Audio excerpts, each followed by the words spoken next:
જે ભક્ત, જે મનુષ્ય એ ભગવાનના ઉત્સવને ઉજવે, ભગવાનના ઉત્સવને મનાવે તો એને શું મળે? અને અહીંયા થોડા સિદ્ધાંતો બતાવ્યા છે. આયુ, સ્ત્રીયમ, યશો, ધર્મ, લોકાનામ આશિષ એવ ચ હંતિ શ્રેયાંસી સર્વાણી પુંસો મહદ અતિક્રમ. હજુ જે મનુષ્ય ભગવાનના ઉત્સવને પ્રેમથી ઉજવે, પ્રેમથી મનાવે, પ્રેમથી એમાં ભાગ લે, તો પેલું તો એને બતાવ્યું કે એને આયુષ્ય મળે. પછી બીજું બતાવ્યું કે આરોગ્ય મળે. ત્રીજું બતાવ્યું કે એને સ્ત્રી એટલે ધન મળે. ચોથું બતાવ્યું એનો યશ વિસ્તૃત થાય. પાંચમું બતાવ્યું કે ધર્મની અંદરનું મન એકાગ્ર બને. છઠ્ઠું બતાવ્યું કે મહાપુરુષોના, વડીલોના આશીર્વાદ એને પ્રાપ્ત થાય. અને સાતમું બતાવ્યું કે એના દરેક કાર્યની અંદર એને સફળતા મળે, યશ મળે અને મન એનું પ્રભુની અંદર એકાગ્ર બને. કોને? તો કે જે ભગવાનના ઉત્સવને મનાવે એને. આપણી મુશ્કેલી છે ઘણી વાર કે બીજાના લગ્ન હોય ને ત્યાં મંડાઈ પીડ્યો હોય અને ભગવાનના કાર્યમાં એને શરમ આવે લે. પણ જે સદભાગી હોય ને એ જ ભગવાનના ઉત્સવની અંદર નાચી શકે, કૂદી શકે. ઓસો રજનીશનો એક બહુ સરસ સિદ્ધાંત મને ગમ્યો. એને બહુ સરસ કહ્યું કે નાચવાથી ભગવાન કોઈને મળતા નથી. એ તો મહાપુરુષ એની એક જ્ઞાનની એના શબ્દોને સમજવાને માટે પણ એક ભૂમિકા હોય ત્યારે સમજાય. એટલે એને બહુ આમ સરળતાથી કીધું કે નાચવાથી કોઈને ભગવાન મળતા નથી. પણ પછી બહુ સારો જવાબ આપ્યો કે જેને ભગવાન મળવાના હોય ને એ જ નાચી શકે. વાત સાચી. जिसको परमात्मा मिलने वाला है वही बस अपनी मस्ती में नाचता केवू आवड़े છે બહુ મહત્વનું નથી, પણ ભગવાનના નામની અંદર બસ લોકોએ જે બોલવું ભલે બોલે, હમ તો બસ अपनी मस्ती में.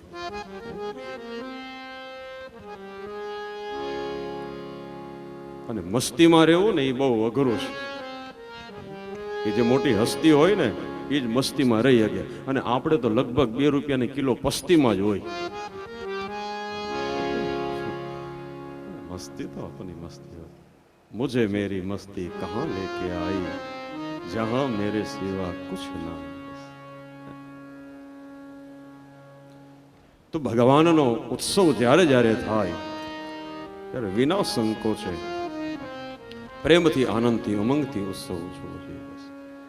પેલા તો આ વડીલો માટે તાલીઓ તો પાડો. આ 91 વરન, 84 વરન એ બધા ઉભા થયા. મારે કાકી પણ આવી ગયા. તો સ્વાભાવિક છે. હૃદયની અંદર જ્યારે પ્રભુનો પ્રવેશ થાય સજનો, અને મન જ્યારે આપણું પ્રભુની અંદર એકાગ્ર બને, ત્યારે જ આપણને નાચવાની ઈચ્છા થાય, ત્યારે જ આપણને કૂદવાની ઈચ્છા થાય, ત્યારે જ આપણને રમવાની ઈચ્છા થાય. તો નંદ બાબાએ બ્રાહ્મણોને બોલાવી બ્રાહ્મણોને દાન કર્યું, માન આપ્યું છે. અહીંયા 2-4 સિદ્ધાંતો બહુ સરસ બતાવી દીધા કે આપણે ત્યાં સંતાનનો જન્મ થાય તો પેલા શું કરવું જોઈએ? તો બતાવ્યું કે આપણા પિતૃઓને યાદ કરી પિતૃઓને પ્રણામ કરવા જોઈએ. આપણા ઈષ્ટદેવ, આપણા આરાધ્ય દેવ એમને વંદન કરવા જોઈએ. અને સાધુ સંત બ્રાહ્મણોને આપણા આંગણે બોલાવી અને આપણી શ્રદ્ધા મુજબ, આપણી શક્તિ મુજબ આપણે દાન આપવું જોઈએ. સમજી લેજો, આપણા ગ્રંથોની અંદર છે એ દાનની જે પરંપરા છે, કોઈ આપણા ઋષિ મહાત્માઓ, ભૂદેવો કોઈ લેવાની મનોવૃત્તિની વાત નથી, પણ એવું બતાવ્યું કે આપણે ત્યાં સંતાનનો જન્મ થાય, પછી દીકરાનો જન્મ થાય તો ભલે, દીકરીનો જન્મ થાય તો ભલે, પણ આપણે ત્યાં સંતાનનો જન્મ થાય ત્યારે આપણે દાન કરીએ. એટલા માટે કે આપણા એ બાળકના ભવિષ્યને ઉજ્જવળ બનાવવાને માટેનો શ્રેષ્ઠ કોઈ જો માર્ગ હોય તો એ છે જન્મ સમયે દાન. એટલે તો બતાવ્યું છે મનુસ્મૃતિની અંદર કે મનુષ્ય દાન કાયમ કરવું જોઈએ, પણ અમુક સમય એવા બતાવ્યા છે કે એમાં વિશેષ ફાયદો છે.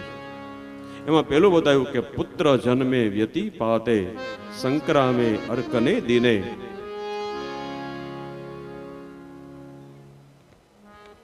યજ્ઞ વિવાહે ચ આ પ્રસંગો. એટલે આપણે ત્યાં સંતાનનો જન્મ થાય ત્યારે દાન કરવું જોઈએ. પછી વ્યતિપાત યોગ હોય, જીવનમાં જેને બહુ ઉત્પાત થતા હોય ને તો એને વ્યતિપાત યોગની અંદર દાન કરવું જોઈએ. ઘણા નથી કહેતા કે આ હારો ઉત્પાતીઓ છે.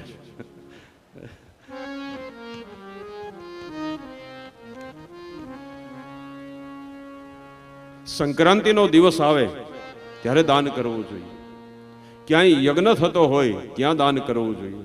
ક્યાંય લગ્ન પ્રસંગ હોય, વિવાહે છે, તો ત્યાં દાન કરવું જોઈએ. કારણ કે એ સમયે દાન કરેલું અક્ષય પુણ્યનું પ્રાપ્ત થાય છે.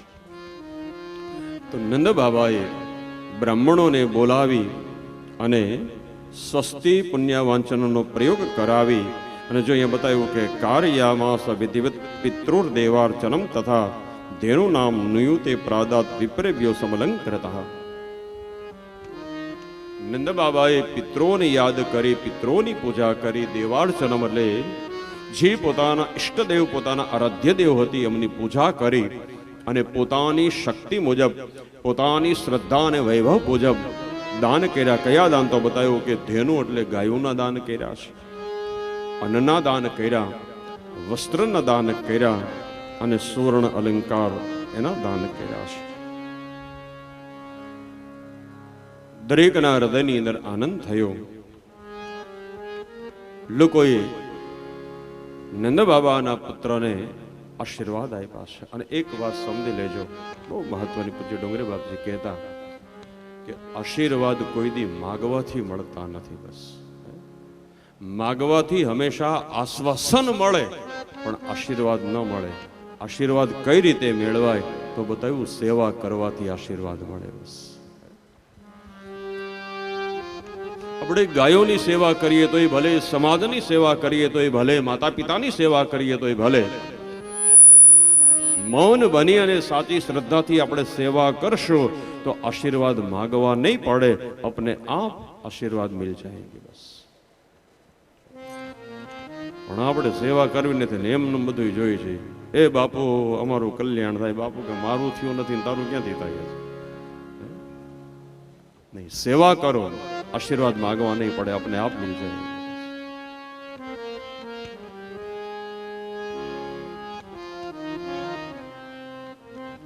નંદ બાબાને જે ગોપી ગોવાળો હતા એને નંદ પુત્રને આશીર્વાદ આપ્યા છે. એવું ન માનો કે આશીર્વાદ બાપુ જ આપી શકે, સાધુ જ આપી શકે, બ્રાહ્મણ આપી શકે. નહીં, નાનામાં નાનો વ્યક્તિ પણ આશીર્વાદ આપી શકે છે. અને એ આશીર્વાદ ક્યારે આપે કે એનું મન પ્રસન્ન થાય, એનું હૃદય પ્રસન્ન થાય, એનું હૈયું પ્રસન્ન થાય, એટલે આપોઆપ આશીર્વાદ. દરેકના હૃદયની અંદર આનંદ થયો. થોડો સમય આમનામ વ્યતીત થયો. નંદ બાબા કંસને કર દેવાને માટે મથુરાની અંદર પધાર્યા છે. કારણ કે કંસે એવો નિયમ રાખ્યો હતો કે મારા રાજ્યની અંદર જેને જેને રહેવું હોય એને હું જે વસ્તુ માગું એ વસ્તુ દર વર્ષે મને આપવાની, અને જો એ મને નહીં આપે તો એને હું મારા રાજ્યમાં રહેવા નહીં દઉં. તો નંદ બાબા એક સામાન્ય વ્રજના અધિપતિ છે. એટલે મથુરાની અંદર કર દેવાને માટે નંદ બાબા ગયા. કંસની સભાની અંદર ગયા અને કંસને મળી અને કર આપ્યો. જો અહીંયા બોલ્યો છે કંસો કે હે બાબા, ખરેખર તમારો વ્યવહાર બહુ સારો છે. મારે ક્યારેય તમારી પાસે ઉઘરાણી કરવી નથી પડી, અને સમય થાય એ પહેલા જ એક અઠવાડિયામાં તમે અહીંયા આવી અને અમાને જે કર આપવાનો છે કર આપી દો. કંસે કહ્યું, ઘણા એવા છે કે મારે 4 વાર ઉઘરાણી કરવી પડે તોય આવતા નથી, અને તમે તો જે કંઈ આપવાનું હતું એ કર આપી અને એક સોના મોરનો થાળ ભરી અને નંદ બાબાએ કંસને આપ્યો. એટલે કંસે કહ્યું કે આ વધારે શું કામ આપો છો? ત્યારે હવે ચોખવટ કરી નંદ બાબાએ કે હે કંસ, તમને એક બીજા સમાચાર આપો કે મારે ત્યાં મોટી ઉંમરે એક દીકરાનો જન્મ થયો છે અને એ પુત્ર જન્મની ખુશાલીની અંદર આ સંપત્તિ હું પ્રજાના કાર્યની અંદર ભેટ તરીકે આપું છું. પણ નંદ બાબા એમ બોલ્યા કે મારે ત્યાં દીકરાનો જન્મ થયો. એ વાત સાંભળીને કંસ એવો રાજી થયો, સિંહાસનની ઉપર બેઠો તો ઊભો થઈ એકદમ નંદ બાબાની પાસે આવી અને એકદમ નંદબાને ભેટી પડ્યો અને આમ રાજીપો બતાવ્યો. હે બાબા, હારામાં હારા સમાચાર તમે સૌથી છેલ્લે કહો છો? અરે આ સમાચાર તો તમે અહીંયા આવ્યા ત્યારે જ પેલા વેલા દેવા જોઈએ. અરે બાબા, તમારે ત્યાં દીકરાનો જન્મ થયો એ વાત સાંભળીને બહુ રાજી થયો કે મોટી ઉંમર અને તમારે ત્યાં ભગવાનની કૃપાથી દીકરાનો જન્મ થયો. ખરેખર બાબા, આપણે બહુ સારા સમાચારો આપ્યા. આમ રાજીપો વ્યક્ત કરી અને પોતાના સેવકોને બોલાવ્યા અને સેવકોને કહ્યું, જાઓ, નંદ બાબાને ત્યાં દીકરાનો જન્મ થયો છે અને હું એટલો બધો પ્રસન્ન રાજી થયો છું કે આખા મથુરાની અંદર ઘરે ઘરે બધાને મીઠાઈ મોકલો. આખા મથુરાની અંદર ઘરે ઘરે મીઠાઈઓ. લોકોએ પૂછ્યું, આ મીઠાઈ કઈ ખુશીમાં? તો કે નંદ બાબાને ત્યાં દીકરાનો જન્મ થયો અને એની પ્રસન્નતાની અંદર આપણા મથુરાના રાજા કંસ એ મથુરાના લોકોના આખા મથુરાની અંદર ઘરે ઘરે કૃષ્ણ જન્મની વધાઈ પહોંચી ગઈ. કંસે નંદ બાબાનો હાથ પકડીને કહ્યું, બાબા ખરેખર બહુ સારા સમાચાર આપ્યા. હવે તો હૃદયથી આશીર્વાદ આપો છો કે એ તમારો દીકરો જલ્દી જલ્દી મોટો થાય. આ તમારી ઉપર જે થોડો ભાર છે એ ભાર બધો હળવો થાય. તમે પણ હવે નિવૃત્તિનો માર્ગ અપનાવો. અને હે બાબા, હૃદયથી આશીર્વાદ આપો છો કે તમારા દીકરાના જેટલા દુશ્મન છે, તમારા દીકરાના જેટલા શત્રુ છે, એ બધાય અભાગ્યા વેલા વેલા મરે. અને કે મામા પેલું જ નામ તારું છે તો આમાં લે.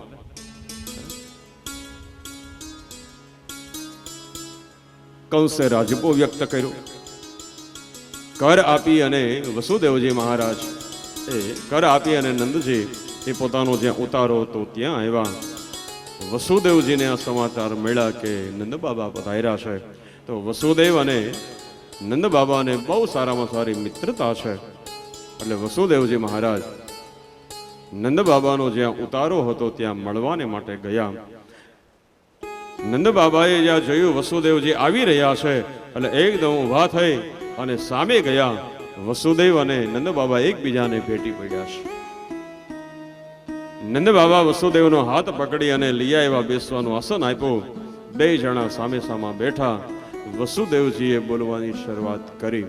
વસુદેવજીએ કહ્યું કે બાબા, આપ અહીંયા પધાર્યા એ સમાચાર મને મળી ગયા એટલે આપને મળવાને માટે આવ્યો છું. હવે મને એ બતાવો કે આમ જ્યાં ગોકુળની અંદર હો છો ત્યાં તો બધા કુશળ છો ને? તમારું મુખ્ય ધન વ્યવસાય પશુધન, તો તમારી જે ગાયો આદિ પ્રાણીઓ છે એ તો બધા કુશળ છે ને? એને પૂરતો ઘાસચારો મળે છે ને? એને પૂરતું પાણી મળે છે? ગોપી ગોવાળો બધા પ્રસન્ન છે ને? આનંદથી રહો છો ને બધા? અને વસુદેવજી યાદી કરી કે બાબા, ખરેખર તમે જગતની અંદર મિત્રતા નિભાવી જાણી. મારો પરિવાર એ તમારે ત્યાં રહે છે અને મારો એક દીકરો જેની માતાનું નામ છે રોહિણી, એને હજી મને જોયો નથી અને એ તમારી સાથે રહે છે. જે તમને જ પિતા માને છે ને યશોદાને જ માતા માને છે, એ તો કુશળ છે. વસુદેવજીએ કહ્યું કે હું મથુરાના મહેલમાં હતો, મથુરાના મહેલમાં રહેતો હતો ત્યારે મારા ઘણાય હતા, પણ હું અને દેવકી કારણ વગર જ્યારે કંસના કારાગૃહની અંદર બંધાયા ત્યારે ખબર પડી કે મારા કોણ છે. મેં પેલા પણ એક સૂત્ર કહ્યું હતું કે સગા તારેય છે અને સગા મારે છે.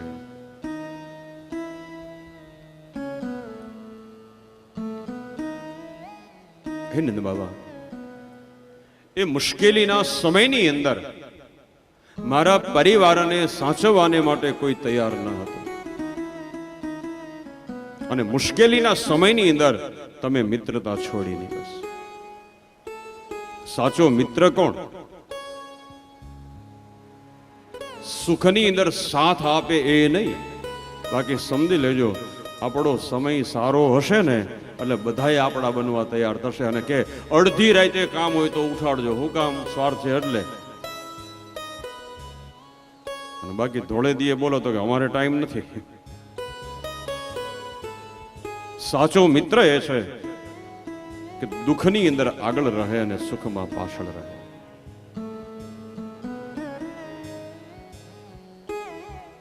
વસુદેવજી યાદી કરી કે બાબા આપે મિત્રતા નિભાવી જાણી. બસ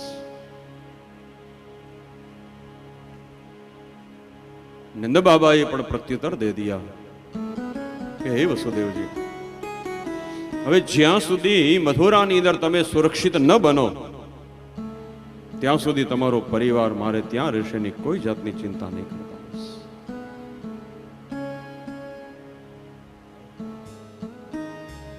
વસુદેવની વાત સાંભળી અને નંદ બાબા પ્રસન્ન થયા. નંદ બાબાએ પણ સહેજ અફસોસ વ્યક્ત કર્યો કે અહો તે દેવકી પુત્ર કંસે ન બહો હતા. નંદ બાબા કહે છે કે હે વસુદેવજી, હવે અમારે તો ખાલી બોલવું છે ને, પણ તમે તમારા જીવનની અંદર જે સંકટનો સામનો કર્યો એને કોણ? તમારી નજર સામે કંસે એક નહીં તમારા 6 બાળકોને મારી નાખ્યા. સેજ સજનો વિચાર કરો કે વસુદેવ અને દેવકીના જીવનમાં એ કઈ ઘટના બની હશે કે પોતાને ત્યાં પુત્રનો જન્મ થાય અને કોઈને શુભ સમાચાર પણ આપી શકે નહીં. બાળકનો જન્મ થાય અને કલાક 2 કલાક થયા ત્યાં તો દોડતો દોડતો કંસ આવે. વસુદેવ અને દેવકી બેઠા હોય, એની નજર સામે બાળકના પગ પકડી અને એની નજર સામે બાળકના પછાડે અને વયો જાય. બાળક તરફડિયા મારતો હોય, વસુદેવ અને દેવકી જો. સજનો સેજ વિચાર કરો કે વસુદેવ અને દેવકીના હૃદયમાં એ વખતે વેદના કઈ. સેજ વિચાર કરો, આપણા બાળકને કોઈ ખીજાય તો તરત આપણું મોઢું, એ તારે જે કહ્યું ને મને કહેજો, બાળકને કઈ કહેતો નહીં. ખાલી ખીજાય તો આપણને ગમે નહીં. તો સેજ આ એક નહીં 6 બાળકોને આવી રીતે માર્યા. એટલે નંદ બાબા બોલ્યા કે કંસે ન બહુ હતા.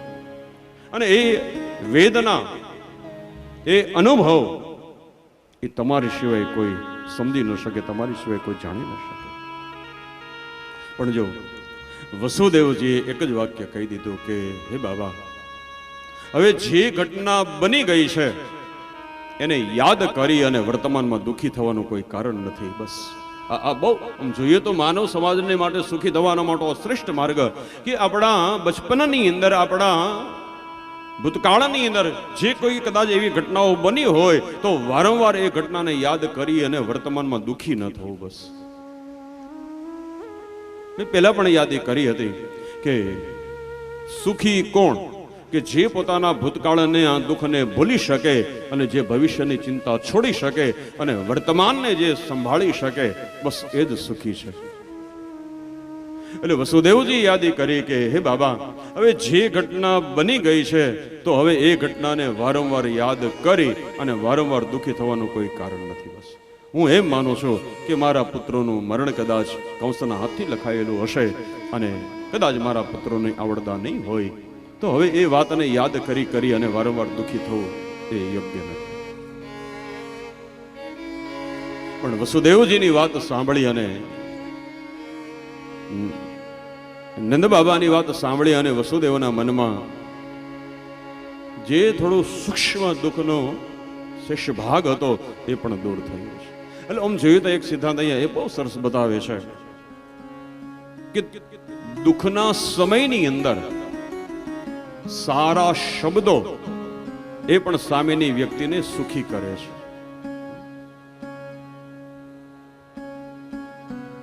એક સૂત્ર મેં વાંચ્યું, મને ગમ્યું, ગમે તેવું ન બોલાય, બીજાને ગમે તેવું બોલાય. સૂત્ર એક જ છે, પણ અમે ગમે તેવું ન બોલાય પણ બીજાને ગમે તેવું બોલાય ત્યારે આપણે ગમે તેમ બોલી નાખીએ. પેલા પણ યાદી કરી હતી કે બોલતા પહેલા વિચાર કરજો. એવું ન બને ઉતાવળની અંદર આપણે બોલી જઈએ અને પછી સંબંધની અંદર તિરાડ પડે. ઘણા કે એ અમારો સ્વભાવ ઉતાવળીઓ હોય ને એટલે બોલી નાખી, પણ એમ ન હાલે, સંબંધ બગડે. એક સૂત્ર વાંચ્યું, મને ગમ્યું કે કાતરથી કપાયેલું સોયથી સંધાય છે. કાતરથી કપાયેલું સોયથી સંધાય છે, પણ જીભથી જો કપાઈ ગયો તો જીવનમાં ક્યારેય સંધાશે નહીં. બસ તરત આપણે યાદ કરી, ખબર છે ને 7 વર્ષ પહેલા હતી તું હું બોલ્યો તો હજી ભૂલ્યો નથી, પણ હવે તો ભૂલ 7 વર્ષ થઈ ગયા.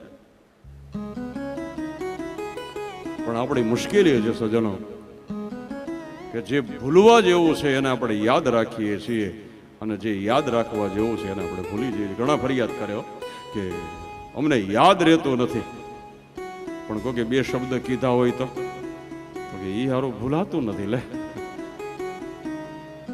તો આપત્તિના સમયની અંદર, વિપત્તિના સમયની અંદર સજ્જનો, સારા શબ્દો એ પણ એક આશ્વાસનનું કામ કરે છે. પણ ઘણા તમે જોવો તો સારા શબ્દો બોલતા ન આવડે. કોઈ હોસ્પિટલમાં એડમિટ થયા હોય અને આવો અભાગ્ય પાછો ખબર કાઢવા જાય ને એવા ટાઈમે જાય, બરોબર ઓલો દર્દી 8 વાગ્યે હૂતો હોય ને તઈ જાય. દર્દી હૂતો હોય તો આમ પગ હલાવીને ઉઠાડે અને પાછો એની સામે કમર ઉપર હાથ રાખીને પડે અને મોઢું બગાડી, આવ્યા ને અહીંયા, અમને ખબર જ હતી કે વેલા મોટા તમે અહીંયા જ ગુડાવાના છો. એ ધ્યાન રાખતા હો તો આ ધ્યાન રાખ્યું નહીં. એ તમે તો હેરાન થયા, અમને હેરાન કર્યા. આવા ને આવા ધ્યાન રાખ્યું નહીં. પડ્યા ને ખાટલે, ખબર જ હતી ખાટલે જ પડવાના છો. કેટલા 2 એટેક આવી ગયા ને, હવે 1 બાકી રહ્યો. એમ નો કહેવાય, ઓલા ત્રીજો તરત આવી જાય. પણ એ વખતે સારા શબ્દ હોય તો ભલા માણા. આપણે થોડા બીમાર જઈ, અરે બીમાર હોય એ ઉતારે, આપણે થોડું હોવાનું હોય. આ તારી હાટું સફરજન લાવ્યો છો, અને આમ જો 2 દીમાં રેડી થઈ જાજો, આપણે વોકિંગ કરવા હારે વયા જાવ, હાલ હાલ ઉભો થા, આમ તો ઓલાને આમ રાહત રહે, કાંઈ વાંધો નહીં. તો આપત્તિની અંદર સારા શબ્દો એ પણ સામેના વ્યક્તિના દર્દને દૂર કરે અને સામેના વ્યક્તિને દુઃખને દૂર કરે. એટલે ગમે તેમ ન બોલાય, પણ બીજાને ગમે તેવું બોલાય. બસ એક ગીતોપદેશની અંદર એક બહુ સરસ સાંભળ્યું જશે વાત કે જંગલમાં એક એક્સિડન્ટ થયો અને એ એક્સિડન્ટની અંદર હાથી ઘાયલ થયો અને હાથી બેશુદ્ધ બની ગયો અને મુખમાંથી રુધિર. એટલે પશુ પક્ષીઓ બધા ભેગા થયા અને હાથીને ભાનમાં લાવવાને માટે આમ બધા હલ બલાવે ને પાણી નાખે ને હવા નાખે ને 1.5 કલાક સુધી મહેનત કરી, પણ હાથી ભાનમાં ન આવ્યો. આ બધાના મનમાં એમ થયું કે હવે આ હાથીભાઈને ભાનમાં લાવવા કેમ? આપણે પાણી છાંટીએ છીએ, હવા નાખીએ છીએ, હલબલાવીએ છીએ, અને આપણને કાંઈ થયું હોય તો હાથી એની પીઠ ઉપર બેહાડીને આપણને હોસ્પિટલ લઈ જાય, પણ આને કોણ ઉપાડે? આ હલી શકે નહીં આપણે. હવે એમાં એક નાની એવી કીડી હાથીના પગ ઉપર થઈ, હાથીના પેટ ઉપર આવી અને હાથીના કાનમાં આવી, અને આ નાની એવી કીડી એણે હાથીના કાનમાં કંઈક વાત કરી અને વાત સાંભળી અને હાથી ભાનમાં આવી ગયો, ઊભો થઈ ગયો. બધાય રાજી થયા અને બધાએ યાદી કરી પશુ પક્ષીઓએ કે હાથીભાઈ ખરેખર એક્સિડન્ટ ભયંકર, અને એવો ભયંકર અકસ્માત થયો કે તમારા મુખમાંથી એકદમ રુધિર નીકળવા માંડ્યું, લોહી લુહાણ થઈ ગયા, તમે બેભાન થઈ ગયા, અને અમે તમને ભાનમાં લાવવાની માટે 2 કલાક સુધી મહેનત કરી, પાણી છાંટ્યું, હલ બલાવ્યા, હવા નાખીને, પણ કોઈ હિસાબે ભાનમાં આવ્યા નહીં. પણ બધાએ યાદી કરી કે અમને નવાઈ એ લાગે છે કે અમે તમને ભાનમાં લાવવાની માટે 2 કલાકથી મહેનત કરતા હતા, તમે ભાનમાં ન આવ્યા. અને આ નાની એવી કીડીએ એવી કઈ વાત કરી કે એ વાત સાંભળીને તમે એકાએક ઊભા થઈ ગયા. ત્યારે હાથીએ કહ્યું, કીડીએ બીજું કાંઈ કીધું નહોતું, પણ કીડીએ મારા કાનમાં આવીને એટલું જ કીધું હતું કે હાથીભાઈ, અકસ્માત બહુ મોટો છે, ભયંકર એક્સિડન્ટ થયો છે અને તમારા શરીરમાંથી ઘણું બધું લોહી વયું ગયું છે, પણ હાથીભાઈ જરીએ ચિંતા કરતા નહીં, હું એકલી તમારે જોઈ એટલું લોહી તમને આપીશ, તમે ઊભા થઈ જશો. બસ સમજાય છે ને આ વાત? કીડી કેવડી અને લોહી કેટલું, પણ આ છે આશ્વાસન. તો આપત્તિના કાળની અંદર, અને આપણે લોહી દેવાની વાત તો એ કરીએ, ઓલાનું ઉલટાનું લોહી પીવા એવા હોય આપણે, ઓલો દર્દી બિચારો માંડ.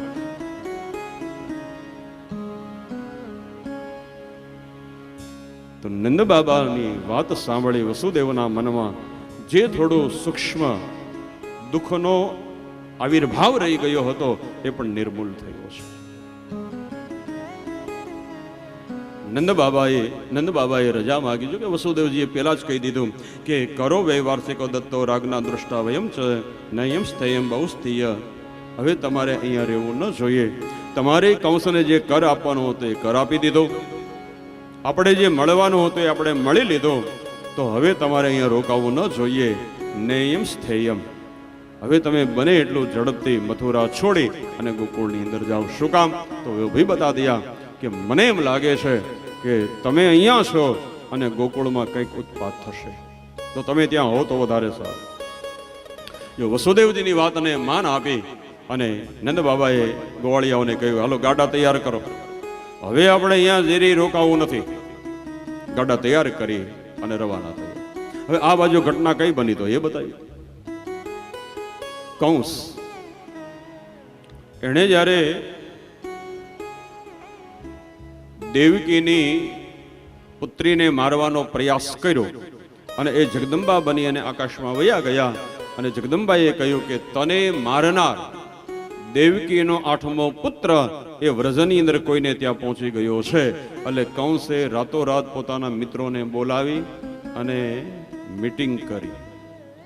પહેલા ઈટિંગ કર્યું, પછી મીટિંગ કરી અને પછી બધું સેટિંગ કર્યું. કંસ કે મારે મરવું નથી અને મને મારનાર વ્રજમાં ક્યાંય વયો ગયો છે. હવે વ્રજ કોઈ એક ગામનું નામ નથી, કારણ કે વ્રજની અંદર ઘણા નગર છે, ઘણા શહેર છે, ઘણા ગામડાઓ છે, ઘણા નેસડાઓ વગડાઓ. જેમ સૌરાષ્ટ્ર, તો સૌરાષ્ટ્ર કોઈ ગામનું નામ નથી. સૌરાષ્ટ્રની અંદર ઘણા બધા જિલ્લાઓ છે, ઘણા બધા તાલુકાઓ છે, ઘણા બધા ગામડાઓ છે. એમ વ્રજ એક ગામ નથી, આખો વિસ્તાર છે.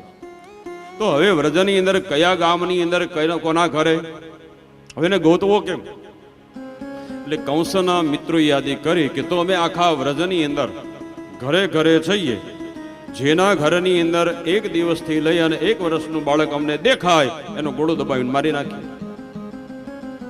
તો હવે તમારો શત્રુ ગમે તે ગામની અંદર ગમે તેના ઘરે સંતાયો હશે તો અમે એને મારી નાખશું. કંસને આ વિચાર ગયો. કંસે કહ્યું કઈ વાંધો નહીં, જાઓ. હવે આખા વ્રજની અંદર બાળ હત્યાઓ થવા લાગી. કંસની એક માનીતી બહેન નામ છે પૂતના, એ પણ બલશીલ અને માયાવી છે. તો એના મનમાં એમ થયું કે તો હું પણ મારા ભાઈનું મરણ ન થાય એટલા માટે હું પણ બાળકોને મારું. એટલે પોતાની છાતીની પર વિષ લગાવી અને બાળકોને પૈપાન કરાવવાના નિમિત્તે બાળકોને ઝેર પાઈને મારવા લાગી. નંદ બાબાએ આવીને એમ કહ્યું કે મારે ત્યાં દીકરાનો જન્મ થયો છે. સભામાં પૂતના બેઠી હતી. પૂતનાના મનમાં એમ થયું કે નંદ બાબાને ત્યાં દીકરાનો જન્મ થયો છે, તો નંદ બાબા અહીંયા છે, હાલ હું ત્યાં જાઉં. અને નંદ બાબા અહીંયાથી ત્યાં આવે એ પહેલા હું એના બાળકને મારીને પાછી અહીંયા આવી જાઉં. એટલે સુંદર રૂપ ધારણ કરી અને પૂતના જે હતી આવી ગોકુળની અંદર યશોદા અને રોહિણી મૈયાએ આવકાર આપ્યો. કારણ કે આપણો એક સનાતન ધર્મનો એક સૂત્ર છે કે આંગણે કોઈ પણ આવે તો એને આવકાર આપવો જોઈએ. પછી ઓળખીતા હોય તો ભલે અને ઓળખીતા ના હોય તો ભલે. એટલે યશોદા અને રોહિણી મૈયા એણે પૂતનાને આવકાર આપ્યો. યશોદાજીએ પૂછ્યું કે હે બહેન, આપ ક્યાંથી પધારો છો? મેં આપને ક્યારેય જોયા નથી, મને કંઈ યાદ આવતું નથી. એટલે પૂતના બધું જ ખોટું બોલી. પૂતનાએ કહ્યું કે હે યશોદાજી, હું આવું છું સ્વર્ગમાંથી. હવે આવતી હતી મથુરામાંથી અને બોલી કે હું આવું છું સ્વર્ગમાંથી. ભગવાન સૂતા હતા, ભગવાન સાંભળી ગયા. એટલે ભગવાને વિચાર કર્યો કે માસીબા સ્વર્ગમાંથી આવ્યા તો નથી, પણ આજે બપોર પછી સ્વર્ગમાં જવાના છે, એમાં ના નહીં. અને હું તો અહીંયા 3-4 દિવસ રોકાવાની છું. અને આપણે બંને પહેલી વાર મળ્યા છીએ, પૂતનાએ કહ્યું યશોદાને. પણ બાબા ક્યાં છે? અમારે નંદ બાબાને બહુ સારો પરિચય છે, કારણ કે મથુરાની અંદર કંસની સભાની અંદર જ્યારે સભા ભરાણી હોય ત્યારે અમે એને નંદ બાબા ઘણી વાર મળ્યા છીએ. ત્યારે કહ્યું કે એ તો મથુરા ગયા છે અને આવતા કદાચ સાંજ પડી જશે. પૂતનાએ કહ્યું કે હે યશોદાજી, તમારે ત્યાં મોટી ઉંમરે દીકરાનો જન્મ થયો એ વાત સાંભળીને બહુ રાજી થઈ. મેં પણ માનતા રાખી હતી. વ્યાકુળ બની ગઈ. ત્યારે પૂતનાને ખ્યાલ આવી ગયો. કયો ખ્યાલ? કે આ જ દેવકીનો 8મો હોવો જોઈએ. નહીતર મેં ઘણા બધા બાળકોને માર્યા, પણ ઝેરના પ્રભાવથી 1 મિનિટ થાય ત્યાં બાળકના પ્રાણ વયા જાય અને એની બદલે મને કાં થવા માંડ્યું. સમજી ગઈ કે હવે આ નહીં છોડે તો હમણાં મારા પ્રાણ જશે. પોતાની ગોદની અંદર રહેલા પ્રભુને છોડાવવાને માટે રાડો નાખવા લાગી. હે બાળક છોડી દે, હે બાળક છોડી દે. સામુંચ મુંચાલમિતિ પ્રભાષિણી નિષ્પિડ્યમાના ખિલ જીવ બર્મણી. હાથ પછાડે, પગ પછાડે, આપણે કહીને ધમ પછાડા શરૂ કર્યા. હે બાળક છોડ, હે બાળક છોડ. પણ ભગવાને પૂતનાને છોડી નહીં. ત્યારે પૂતનાને એમ થયું કે તો પછી આને લઈ અને કંસની પાસે જાઓ અને કહું કે લે આ તારો દેવકીનો આઠમો, જે તારા કારાગૃહમાંથી છટકો હતો ને એને લઈને અહીંયા આવીશ. એકદમ પ્રભુને તેડી વિકરાળ રૂપ પ્રગટ કરી અને પૂતના જે આકાશ માર્ગે દોડવા લાગી. પણ આ તો કનૈયો ભગવાને વિચારે કર્યો કે માસીબા, તમને જીવતા રહેવા દઉં તો તમે કંસને સમાચાર આપો ને કે દેવકીનો આઠમો અહીંયા બાજુમાં છે. ભગવાને એના પ્રાણ ખેંચી લીધા અને એ વખતે ચીસો પાડતી પાડતી, રાડો નાખતી નાખતી પૂતના જે હતી એ નીચે પડી, પૂતનાના પ્રાણ વયા. યશોદાજી બહાર આવીને જોયે તો પારણામાં લાલાને જોયો નહીં, ઓલા મહેમાનને જોયા નહીં. એકદમ રડવા લાગ્યા. કરે કોઈ મહેમાન બનીને આવ્યું ને મારા કન્યાને લઈને વયું ગયું. ગવાળિયાઓ ભેગા થયા, ગોપીઓ ભેગી થઈ અને કહ્યું માં રડોમાં, હમણાં મોટો અવાજ આવ્યો, હાલો તો આપણે ન્યા જઈએ. જ્યાં આવીને જોવે ત્યાં 6 ગાંવની અંદર પૂતના મૃત પડેલી છે. ઓળખી ગયા કે આ તો કંસની માનીતી બહેન પૂતના બાલઘાતીની. અને વ્રજની અંદર ઘણા બધા બાળકોને માર્યા છે અને અહીંયા પણ આવી હતી કનૈયાને મારવાને માટે, પણ એના જ પાપના હિસાબે એના પ્રાણ ગયા. ભગવાનને નીચે ઉતાર્યા, પણ ભગવાન અહીંયા ડરી ગયા હોય એવો થોડો ભાવ પ્રદર્શિત કર્યો. એટલે ગોપીઓએ કહ્યું કે માં, હવે અવળી મોટી પૂતનાને જોઈને આપણને બીક લાગે તો હવે આ કનૈયો તો બહુ નાનો એવો છે, આ કનૈયાને નજર લાગી છે. યશોદાએ કહ્યું નજર ઉતારવી કઈ રીતે? તો કે એ અમને આવડે છે. લઈને આવ્યા ગૌશાળાની અંદર, ગૌમૂત્રનું થોડું માર્જન કરાવી અને ગાયનું પૂંછડું એ ભગવાનના અંગની ઉપર સ્પર્શ કરાવી અને અહીંયા બાલ કવચ વિદ્યા બતાવી છે. જેના પ્રત્યે આપણને અથાગ સ્નેહ હોય, જેના પ્રત્યે આપણને અથાગ લાગણી હોય તો એની ઉપર કોઈ આપત્તિ ન આવે, કોઈ વિપત્તિ ન આવે, એ ભાવ બતાવ્યો છે. આજે એક એક પ્રભુનું નામ લઈ અને ગોપીઓએ કનૈયાની રક્ષા માગી. ગોપીઓ બોલ્યા છે કે ઇન્દ્રિયાણી ઋષિકેશ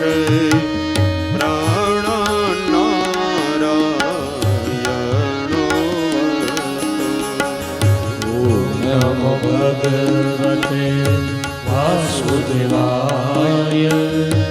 ઓમ નમો ભગવતે વાસુદેવાય. શ્રીતદીપતે ચેતમ મનો યોગેશ્વર. ઓમ નમો ભગવતે વાસુદેવાય. વાસુદેવાય હરિ વાસુદેવાય. પ્રશ્ની ગર્ભસ્તો દેવોતિ આત્માનં ભગવાન પર. ઓમ નમો ભગવતે વાસુદેવાય. ઓમ નમો ભગવતે. ઓમ નમો ભગવતે વાસુદેવાય. ઓમ નમો ભગવતે વાસુદેવાય.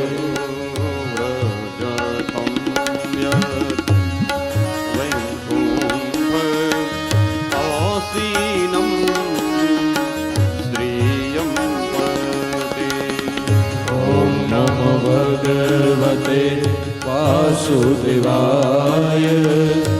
ઓમ નમો ભગવતે વાસુદેવાય.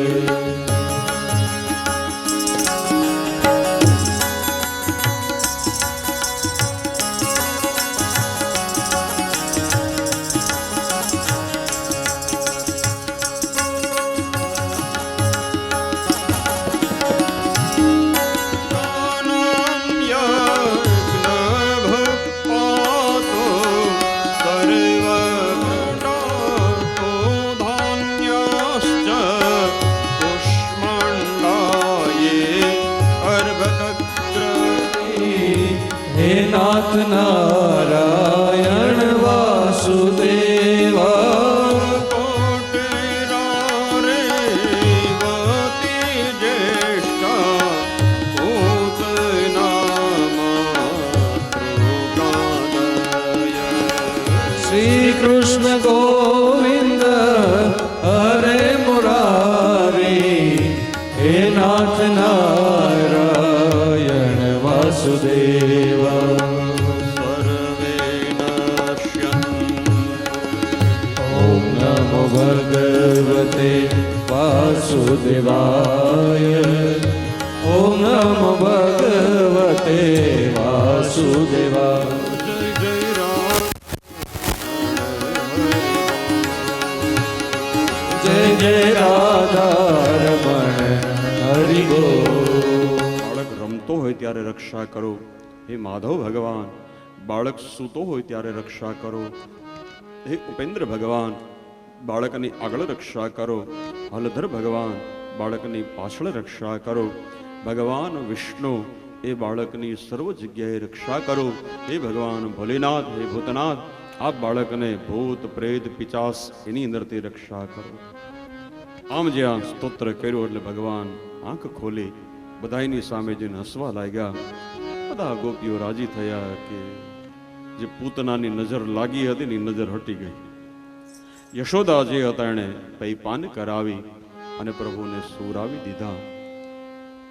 સાયંકાલ થાય એ પહેલા નંદ બાબા આવ્યા ત્યારે બધાએ યાદી કરી કે બાબા અહીંયા તમે હતા નહીં અને કંસની માનીતી બહેન બાલઘાતીની પૂતના આવી હતી કનૈયાને મારવાને માટે, પણ એના જ પાપના લીધે એના પ્રાણ વયા ગયા અને કનૈયાને કંઈ થયું નહીં. બસ વસુદેવજાના શબ્દો યાદ આવ્યા. પછી પૂતનાના શરીરને અગ્નિ સંસ્કાર કર્યો. અહીંયા બતાવ્યું કે ભગવાને પૂતનાને મારી અને પોતાનું ધામ આપ્યું. એટલે ભગવાનને મારવાને માટે આવેલી પૂતના એ નરકમાં જવી જોઈએ, પણ દીન જાને તે નિજ પદ દીનના. ભગવાનના મારની અંદર પણ કરુણા સમાયેલી છે. ભગવાન તો કહે બસ એકવાર મારા શરણમાં જે આવી જાય એને હું મારું ધામ આપું છું. પછી પ્રેમથી આવે તો એ ભલે ને પરાણે આવે તો એ ભલે, પણ એકવાર મારી પાસે આવે બસ એક બાર આજા શ્રી શ્યામ કી શરણ. આપણો વાંધો જ છે કે આપણે બીજે બધી ભટકીએ પણ ભગવાન સામે જ આવતા નથી. ભગવાને પૂતનાને એટલે એ શબ્દ બતાવ્યો કે ય એતદ પૂતના મોક્ષમ કૃષ્ણસ્ય અર્ભકમ અદ્ભુતમ. ભગવાને પૂતનાને મોક્ષ આપ્યો છે. પૂતનાના ચરિત્રને એટલે ભગવાનના આ ચરિત્રને કોઈ યાદ કરે તો પાપની વૃત્તિ એની દૂર થાય અને એનું મન પ્રભુની અંદર એકાગ્ર બને. આમ પૂતના મોક્ષની કથા બતાવી. બે અર્થ બીજા એ બતાવ્યા કે પૂતના એનો અર્થ છે પૂતના એટલે વાસના. વાસના જે છે એ જીવ માત્રને, એ વનમાં રહેવા વાળો હોય તો ભલે, ઘરમાં રહેવા વાળો હોય તો ભલે, પણ વાસના इतनी प्रबल है. बड़े बड़े ऋषियों को, बड़े बड़े ज्ञानियों को भी ये संसाરની અંદર અટવાવી દે છે. તો હવે એ વાસનાનું આક્રમણ થાય તો શું કરવું જોઈએ? તો એક જ માર્ગ બતાવ્યો કે જ્યારે આપણા જીવનની અંદર વાસનાનું પ્રબળ વધે ત્યારે એ વાસનાને દૂર કરવાને માટે ભગવાનની ઉપાસના વધારી દે. બસ જે મનુષ્યની સાધના વધશે, જે મનુષ્યની ઉપાસના વધશે તો એની વાસના જે છે એ ક્ષીણ થઈ જશે. બસ થોડો સમય આમ નામ વ્યતીત થયો અને ભગવાન ભોલેનાથ એના મનમાં એમ થયું કે તો હવે હું કનૈયાના દર્શન કરવાને માટે ગોકુળની અંદર જાઉં. વિચાર કર્યો કે રામા અવતારની અંદર તો શ્રી રામજીના દર્શન કરવાની માટે વેલો ગયો તો એટલે 3 મહિના સુધી અયોધ્યામાં મારે રહેવું પડ્યું ને તઈ લામ. એટલે એના મનમાં, કારણ કે એટલી બધી ભીડ એટલી બધી હતી કે ભગવાનના દર્શનની અંદર, અને ભગવાનના દર્શનમાં આનંદ ક્યારે આવે? ભીડ ન હોય અને એ શાંતિથી દ્વારકાધીશની સામે ઊભા હોય તો આપણને આનંદ આવે. પણ અત્યારે તમે જો એટલી થકાથકી છે.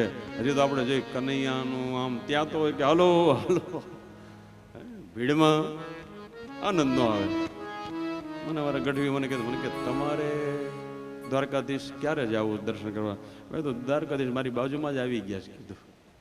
કીધું ભીડમાં જામશે નહીં. કીધું આપણે આવતા મહિના પાછા અહીંયા આવીએ છીએ ને કથામાં, તો એ હળવું થઈ ગયું હશે એટલે તઈ ઠાકોરજી પાસે જાશો કીધું. અને સ્વાભાવિક આમ થોડી આમ આનંદ હોય, ભીડ ન હોય તો આ બે શ્લોક બોલવા હોય, ઠાકોરજીનું પૂરેપૂરું શણગારના દર્શન કરવા હોય તો શાંતિ હોય તો થઈ શકે. બાકી અને સ્વાભાવિક છે. હવે સાહેબ અમારે નટુ કાકાના મિત્ર આવ્યા છે અહીંયા, એમ કહેતા હતા કે અત્યારે દ્વારકાની અંદર 6 લાખથી વધારે પબ્લિક છે. સ્વાભાવિક છે ને, તો એ લાભ પાંચમ સુધી આવી ગળદી રહે અહીંયા, પણ છતાંય દૂર દૂરથી લોકો આવે ને એમ થાય કે ભાઈ આપણે આ નવા વરહમાં કનૈયાના દર્શન કરીએ. સારી વાત છે, થાય તો શિવજીના મનમાં એમ થયું કે હવે આ વખતે ઉતાવળ નથી કરવી, બધાએ દર્શન કરીને વયા જાય ને પછી એટલે એમ થયું કે નહીં હવે કનૈયાના દર્શન કરવાને માટે જઈએ. બે ચાર શબ્દો અહીંયા બહુ સરસ બતાવે સજ્જનો. પહેલી વાત કે ભક્તનું લક્ષણ કયું, અહીંયા બહુ સારો સિદ્ધાંત બતાવે છે. જો સમજી લેજો, અહીંયા એક જ વાત બતાવી દીધી કે દરેક ભગવાનને જે માન આપે, દરેક ભગવાનને જે વંદન કરે, આ ભક્તનું લક્ષણ છે. ભગવાન પ્રત્યેનો ભાવ હોવો જોઈએ, પણ ભગવાન પ્રત્યેનો ક્યારેય ભેદ ન હોવો જોઈએ. ત્યારે વર્તમાન સમયની અંદર સજ્જનો આપણી મુશ્કેલી એ છે કે આપણે ભગવાન પ્રત્યેનો ભાવ ઓછો છે અને ભગવાન પ્રત્યેનો ભેદ વધારે છે. અમારા ભગવાન હાચા, અમારા ભગવાન બધાયના કામ કરે અને અમારા ભગવાન મોટા. હવે કે ભગવાન બધાયના મોટા જ છે, આ ખોટા આપણે કર્યા છે. નહીં, જે વ્યક્તિને જે ભગવાનનું સ્વરૂપ ગમે એની આરાધના કરે, પણ એનો મતલબ એ નથી કે આપણને જે સ્વરૂપ ગમતું હોય આપણે એને જ પગે લાગીએ, એના જ મંદિરે જઈએ અને એને જ વંદન કરીએ. બીજા કોઈ ભગવાનને મંદિરે ન જઈએ, બીજા કોઈ ભગવાનનું નામ ન લઈએ, બીજા કોઈ ભગવાનને વંદન ન કરીએ, તો સજ્જનો એ દોષ છે. આપણા સનાતન ધર્મની અંદર ભગવાનના મુખ્ય 24 અવતારો છે. આ 24 અવતારોની અંદર આપણને જે સ્વરૂપ ગમે એની આરાધના કરીએ, પણ એનો મતલબ એ નહીં કે બીજા ભગવાનની આપણે અવહેલના કરીએ. આપણે આપણા ભગવાનને મોટા દેખાડવાને માટે આપણે મૂળ સનાતન ધર્મના જે ભગવાન છે એને આપણે હીન બનાવીએ, એને આપણે નીચા દેખાડીએ, તો એ ગલત છે. પણ ઘણીવાર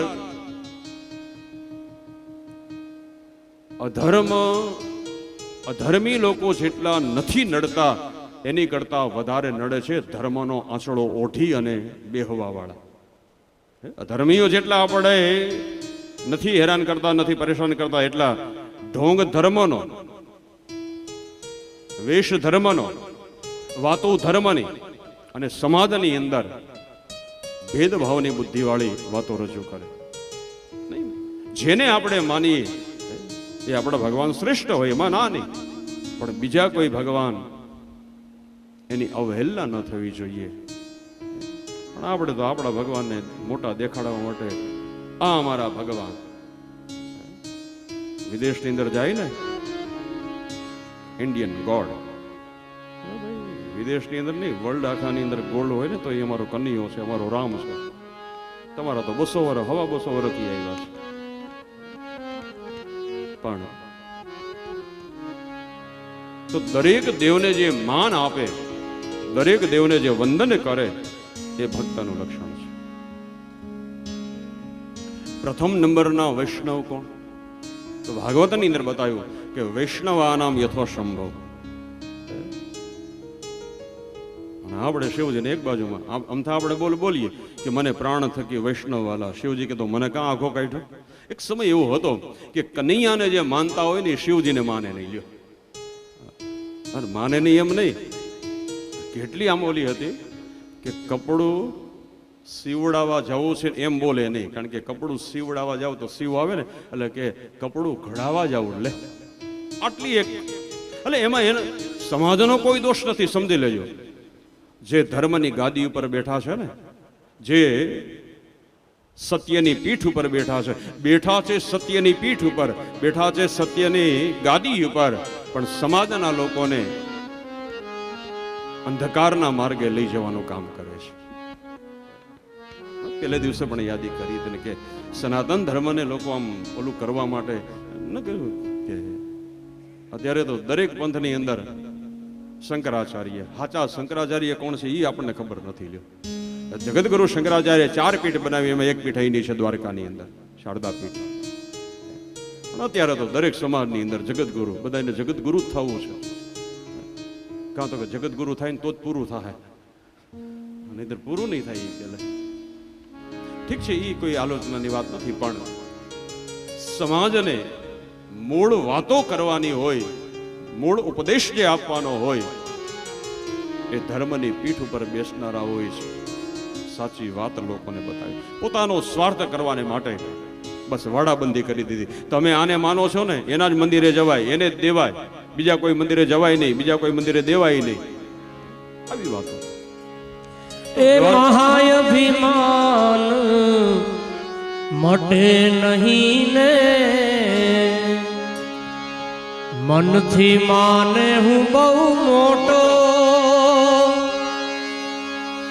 કહે છોટમ એવા ઢોંગી ગુરુથી, સત્યને થઈ છે હાનિ રે પૃથ્વી, પાખંડે ખાધી સત્યની શોધ નથી લાધી. આ પૃથ્વી પાખંડે ખાધી સત્યની શોધ નથી લાધી. અધર્મી વિધર્મી એણે જેટલું નુકસાન નથી પહોંચાડ્યું એટલું નુકસાન ધર્મનો આશ્રય લઈ અને ઢોંગીઓએ કર્યું છે. હવે તો આમ કઈ ઓલું રહ્યું જ નથી. નહીંતર એક સમય એવો હતો કે કથા જે વાંચતા હોય ને એને કથામાં ગુરુદેવની પાસે આવડે એ કથામાં હાલે લ્યો. પણ એક જગ્યાએ કથા સાંભળી હતી તો હવે એ આપણને એમ થાય. અને પાછું એણે ગાયું, સજ્જન કબ આવોગે જલેબી લાવોગે. આ કઈ કથામાં આવો, કબ આવોગે જલેબી લેવી તો 1.5 રૂપિયાની લઈને ખાઈ લે. આમ મેં કહ્યું કે પાછું વાંધો એ છે કે લોકોને પાછું ગમે લે, બોલો જલેબી કે લોકો તાલીઓ પાડે લે. એ વેદ ને શાસ્ત્રની વાત ન માને, મનથી માને હું બહુ મોટો, વેદ ને શાસ્ત્રની વાત ન જાણે, મનથી માને હું બહુ મોટો, કહે છોટમ એવા ઢોંગી ગુરુથી, સત્યને થઈ છે હાનિ રે પૃથ્વી, પાખંડે ખાધી સત્યની શોધ નથી લાધી. વેદની જે સાચી વાતો સાચી રીતો એ સમાજના લોકોની આગળ કોઈ કહેવા વાળો નથી. ભાગવતના મહાત્માની અંદર એક શ્લોક આવ્યો છે કે કલયુગની અંદર કથાનો સાર વયો ગયો. શું કામ વયો ગયો? તો વો ભી બતા દિયા કે કણિકા કણ લોભેન કથા સાર ગતો તતઃ. લોકો આજે કથા સમાજને સારો માર્ગ બતાવવાને માટે બહુ ઓછી કરે છે, પણ પોતાના માટે કરતા કરે. અને હવે તો કથાઓ પેકેજ વાળી થઈ ગઈ. લ્યો આ કઈ થોડી વસ્તુ છે કે પેકેજમાં, પણ ઠીક છે ભાઈ, ના નહીં. કહેવાનો મતલબ ભક્તનું લક્ષણ એ છે કે દરેક દેવને જે વંદન કરે. શિવજી પધાર્યા છે, ભગવાન પોતાને કોઈ ઓળખી ન શકે એવું સ્વરૂપ ધારણ કર્યું. એટલા માટે કે જો હું મૂળ રૂપની અંદર જાઉં અને ગોકુળની અંદર બધા મને ઓળખી જાય, જાણી જાય તો વળી મુશ્કેલી થશે. એટલે ભગવાને મહાત્માનું, ભગવાન ભોલેનાથ મહાપુરુષનો એક વેશ ધારણ કર્યું. ભગવાન કેવા લાગતા હતા 2 લીટીમાં આપણે જોઈએ. ઓ અંગ વિભૂત ગલે રૂંઢમાલા, શેષ નાગ લિપટાયો, બાપો તિલક ભાલ ચંદ્રમાં, ઘર ઘર અલક જગાયો. અંગ વિભૂત ગલે રૂદ્રમાલા, शेषनाग लिपटायो पाको तिलक बाल चंद्रमानंद घर अलख जगायो अंग विभूत गले रुद्रमाला शेष नाग लिपटायो पाको तिलक भाल चंद्रमा घर घर अलख जगायो ओ अंग विभूत गले मुंडमाला शेषनाग लिपटायो पाको तिलक बाल चंद्रमानंद घर अलख जगायो नगर में जोगी आया घर में जोगी आया यशोदा के घर आया यशोदा के घर आया भेद कोई समझ न पाया भेद कोई समझ न पाया ओ सबसे बड़ा है तेरा नाम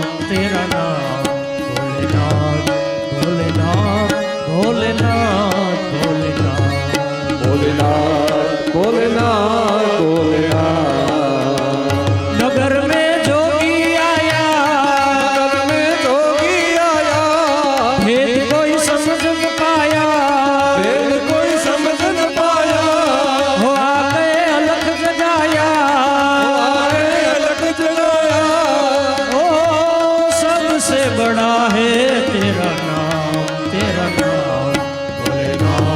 भोलेनाथ भोलेनाथ भोलेनाथ भोलेनाथ भोलेनाथ भोलेनाथ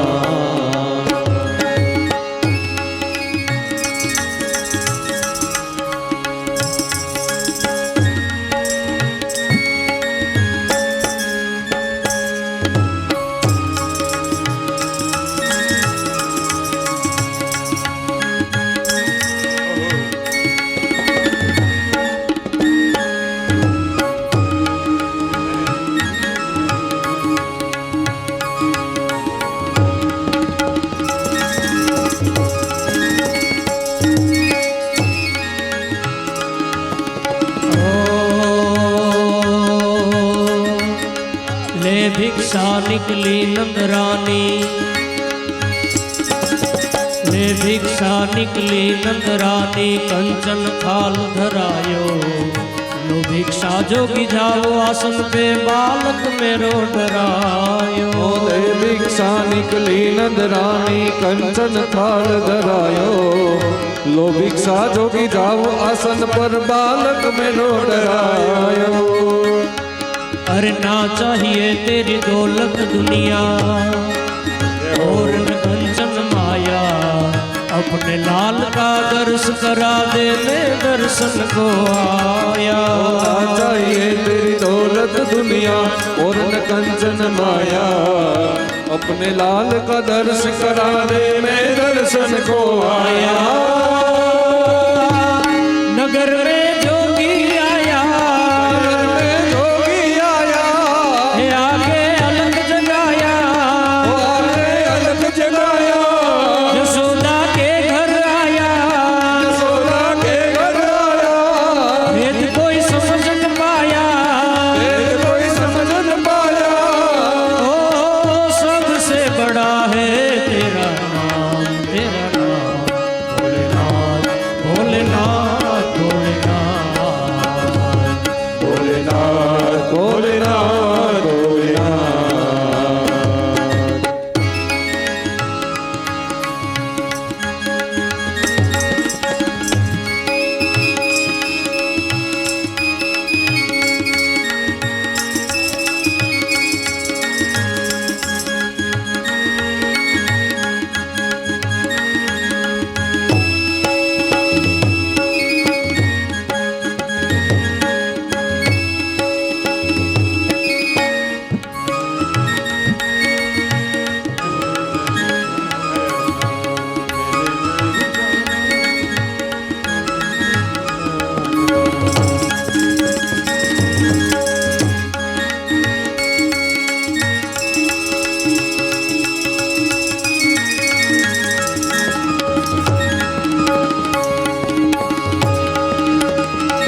पंचबेर परिक्रमा करके श्रृंगीनाथ बजायो सूरदास बलिहार कन्हैया जुग जुग जिए तेरो जायो पंचबेर परिक्रमा करके श्रृंगीनाथ बजायो सूरदास बलिहारी मैया जुग जुग जिए तेरो जायो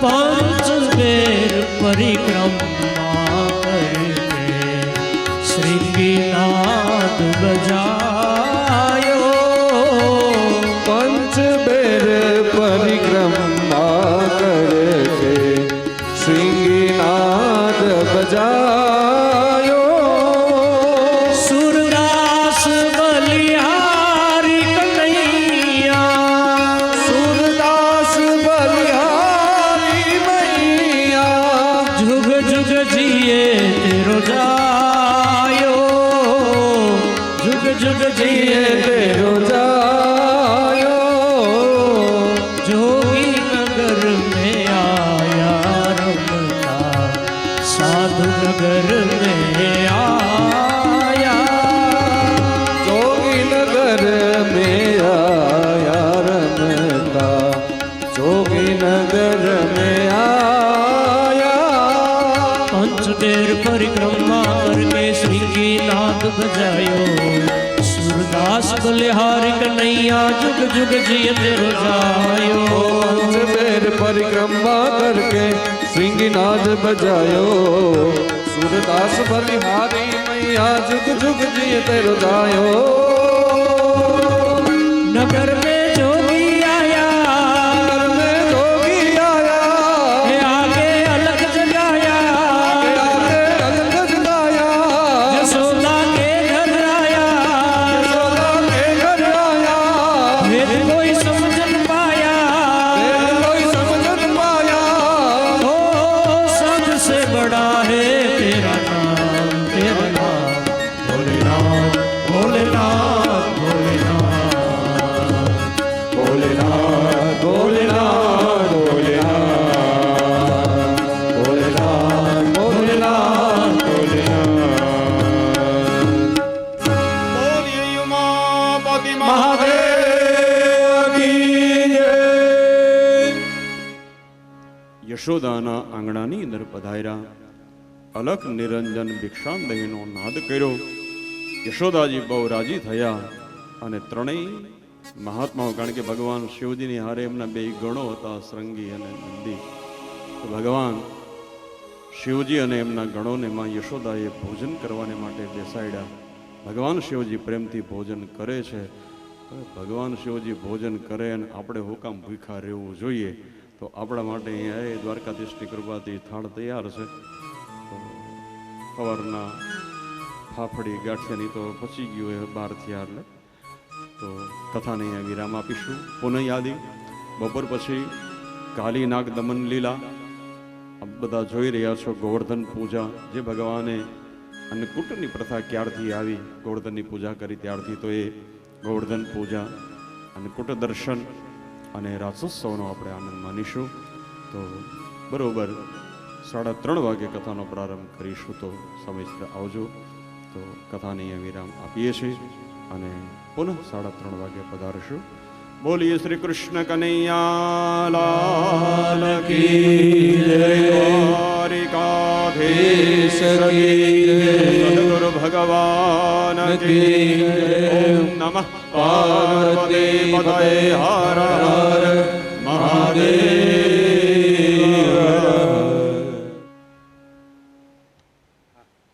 બધા 5 મિનિટ બેસજો ભાઈ જરા યાદી આપે છે બધા શાંતિથી શ્રવણ કરજો વ્યવસ્થાના ભાગરૂપે થોડી સૂચના એક્સ્ટ્રા બેડ આપણે